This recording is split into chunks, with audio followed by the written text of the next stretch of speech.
Okay, so I'm at Western Brook Pond. A couple of very interesting points to make on the interpretations here. Okay, first of all, they're claiming all these canyons here were carved by glaciers. Maybe, maybe not. You can see it on this model here. They actually have glaciers coming down the canyons. Now, I don't have much doubt glaciers came down the canyons, but I have a lot of doubt that glaciers made the canyons. First question, where's all the moraines? They're gone. Secondly, glaciers don't carve canyons, and this model is not exaggerated. That's exactly what the canyon looks like. It's extremely steep walled. Glaciers just don't carve canyons like that. Now, also interesting, up on top here, I now have a technical name. I've never heard this before, nor had anyone else I talked to. Velsenmeer. The tops are covered in frost-shattered rock, and yeah, that's kind of what I concluded. But that was a guess. So it's interesting to note that they actually have a technical name for this.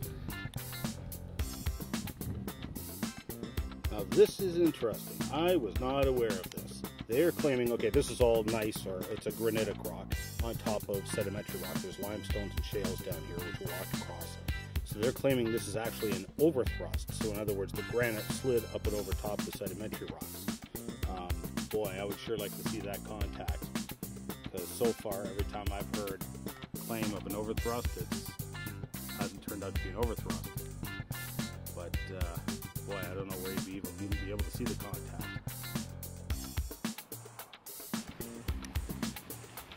Setting up the lobster traps.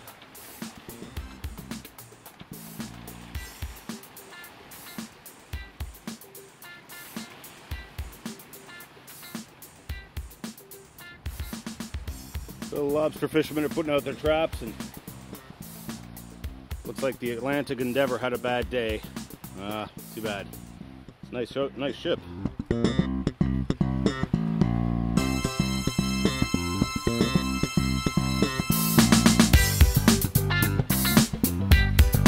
I don't know if it's actually from St. John's, because a lot of them are registered to St. John's, but they're up and down the coast and northern peninsula and stuff, so.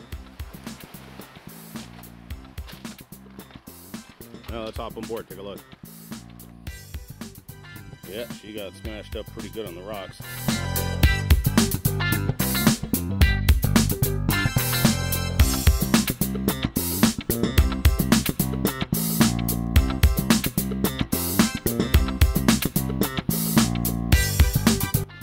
Somebody nailed some boards in here, I guess, when they were stripping it. I even got some of the galleys left. Well, I ain't gonna get across that way, that's for sure. These are not cheap boats either. There's the bunks. I was told the price of some of these ships, and man, they are pricey. Really gotta watch out for nails around here. Step on them, fall on them. So I guess this was the hold, or whatever it was they fished for. A lot of room in here. There's the hatchways to the storage decks. A little slippery up here, not bad. Oh, hydraulically assisted steering. You can see they salvaged the motor and stuff like that.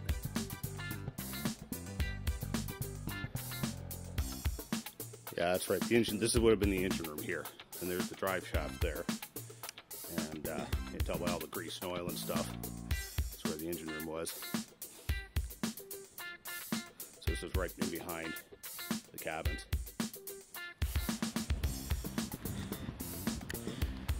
So after days of searching and calling around trying to find an airplane and get costs and stuff, I was in this Western Pond and came back out. There's a flyer stuck to my windshield. Oh, flight's over Gros Morne. Perfect, okay. So I called the guy up. It's actually a little more than I was expecting, but there's other people on the plane that are going to share the cost. The guy does tours, and it's going to fly exactly where I want to go. So we're going to head up in about an hour and a half, I guess. We're meeting down at the plane. I saw him up flying around there this morning, warming the plane up, I guess. and just checking out the wind and stuff. But it is a gorgeous day. I could not ask for a better day for photography. And we're gonna fly right over the planation surface. Best way to get pictures.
The guys were just pointing this out.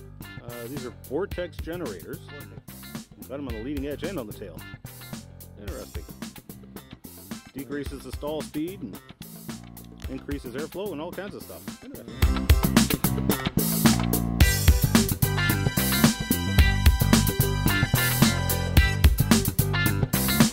Just coming into Stephenville here. So what you're looking at here, this is actually an old U.S. Air Force base. And it is actually still designated as one of the official alternative landing sites for the space shuttle. It has this insanely long runway. And I forgot to mention that while I was up in Goose Bay. Goose Bay is also an alternate landing site for the space shuttle. And so there's a couple interesting things here. There's some fossil trees I'm going to go check out. And some folded rock strata just on the other side of that mountain over there. I'm going to go check out. So my buddy Paul Gosselin put me onto this one, the Blanchbrook Trail. Now apparently these are quarter tallies, which of course we see in joggins, and apparently you gotta hike the trail and I might get wet. Pretty little creek bed though.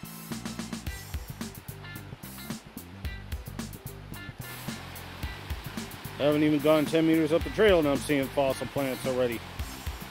I think that's quarter tallies. I can't tell if it's stigmaria or quarter tallies.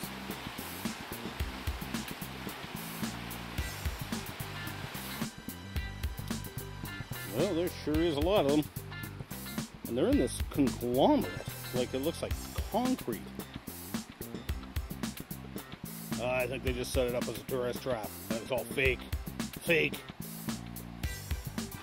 Another interesting thing to note, these aren't anywhere, the bigger ones are crushed like they are joggins, but like this one, it's very three-dimensional.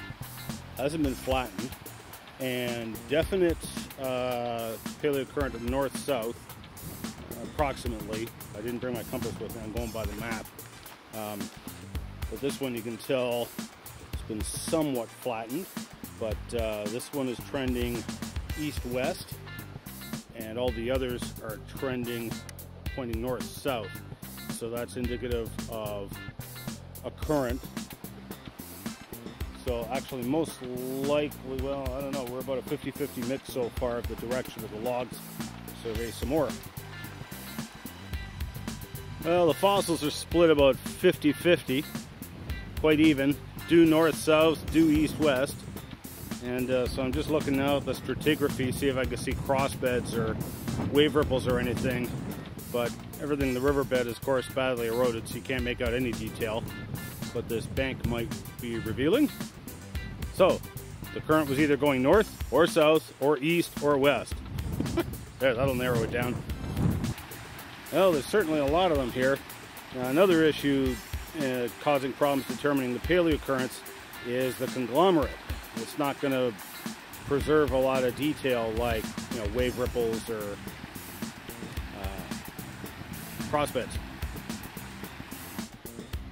Okay, now we're talking. This is a little hard to see. You're looking at the cross section, the end of a fossil log. As you zoom out a little, you can see the layers have distorted around it. Oh, sorry, lose my balance. And north-south direction is more of a, yeah, it's roughly north-south. Looks like it was trending to the north. So it looks like the current flows here were going northerly, depositing thicker beds as it encroached. So it's coming from left to right in this picture. They're thicker over on this side and thinner on this side. Oh, sorry, no, I got that backwards. It scours on this side, so it's a southerly direction. Scours on this side because it's going faster, and then deposits on this side because it's going slower. So it's a southerly direction current.